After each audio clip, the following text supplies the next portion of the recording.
Start with Beanstock with their brand new song called The God Hour. Hopefully they're in the room. Oh, they're in there. I said this ain't no form of injustice. I'm just in my bucket thinking about a profit. He in front and talking about he got it. To me, that line shit is kinda childish. They like, you too fly, Jay, you should've been a stylist. Instead, I'm in the streets knocking heads off, wildin'. My phone going off like sirens. I guess that's why this money stayed piling. Started in the benzo when I lived on the 6th floor. 12 pulled me over, I ain't give them niggas info. Older heads seen it like this youngin' got potential. So everything I said I did is backed by credentials. All the real niggas 6 feet deep.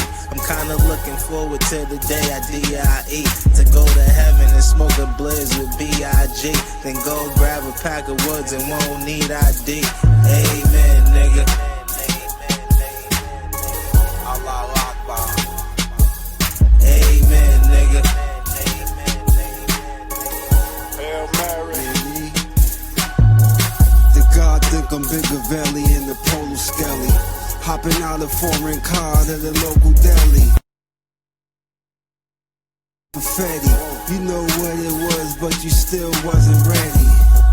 We make it do what it do, and we don't play by the rules.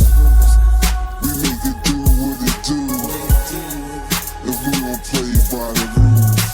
Started the day with a Dr. J. Soon as I get my mind right, I'ma head your way. Last night was great, we hit up slaves. I heard Bill Russell started that shit up back in the days. Didn't they break in his crib and shit on his bed on some racist shit? We make it do what it do, and we don't play by the rules.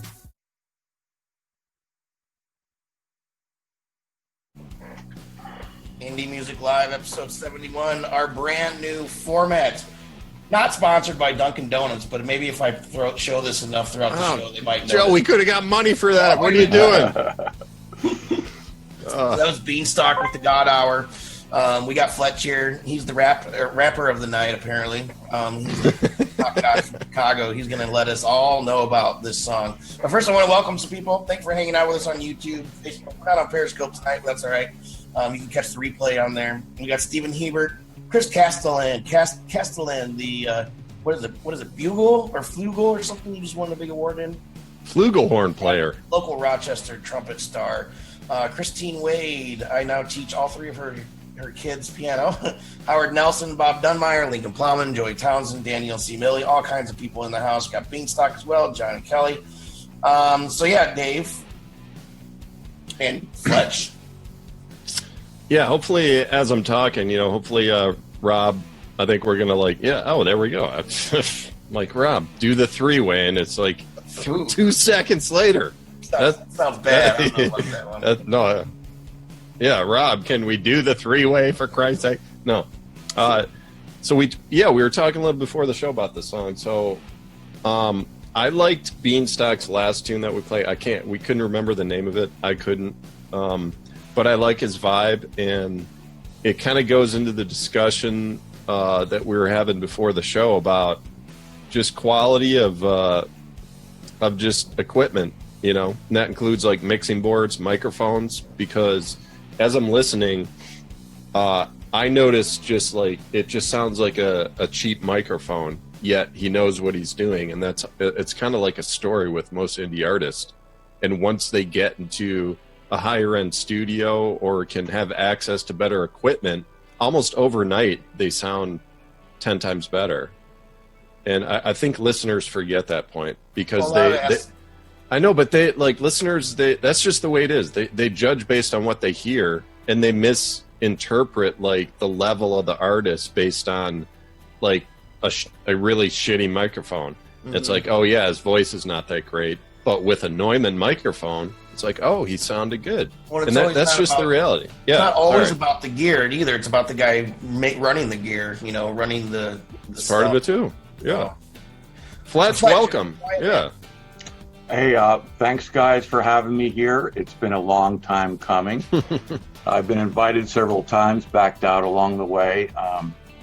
I really appreciate what you guys do for indie musicians, and I'm on the receiving end of what you do for us, and so I'm really happy to be invited. Does that have something to do with the three-way, or? Yeah. I was telling Joe and Dave earlier, it's like I'm a passive rap listener at best. I don't engross myself at it, but I listened to this track quite a few times. I agree with what David says is, I'm a producer. I look at microphones. I look at the technical stuff. It's tough to pinpoint. You have to get into the lyrics of this song, and there's a deep, deep message down there. And so he might find an audience that can connect with that. But there's a lot of issues brought up in it. Yeah, talk about religion. Yeah, I mean, that's yeah. And so I think if you find your audience for this kind of song, it's going to do well. It's there's a lot of this material out there right now, so you got to go carve that little space and make it happen. These guys are working hard. They're sharing out this video in particular, and they're always coming out with new songs and submitting new songs. I know Be Easy's a big fan of them and knew about them beforehand. I think they're on the mixtape charts too, aren't they, Dave? They actually are. They have been for the past couple months.